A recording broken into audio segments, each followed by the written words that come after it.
this is kind of new to me. Even being in the keto community for 6 years off and on, I hadn't heard of this. So I don't know why I was so out of the loop. But if you're familiar with this, I'm sure you've heard of Dr. Paul Saladino, the Carnivore MD. So my husband would be sending me his TikToks on why veggies are bullshit.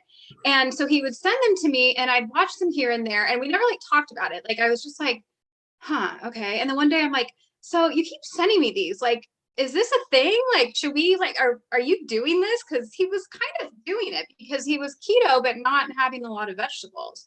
And so we just like dug into it more and more and more. And there's this like whole world that opened up to me, like this whole carnivore community on, all the social platforms that I never saw when I was doing low carb and keto stuff. So Mhm. it's like, it's wild.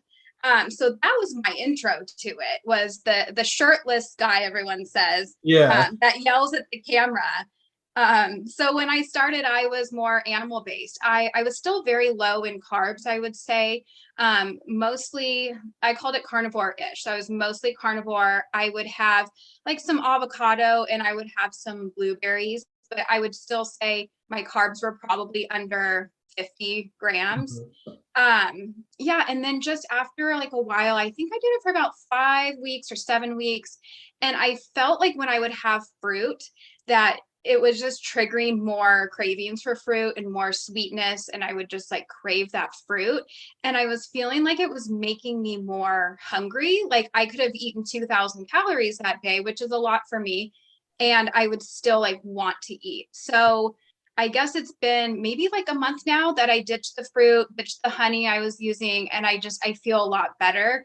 I still think it's a great option for people. I'm gonna toy around with putting it back in my diet maybe once I'm at my goal weight, because right Yeah. now it's like I'm trying to lose weight. I don't need things making me more hungrier. Yeah. And being strict carnivore is satiating enough. So that's where I'm at on my food right now. Definitely.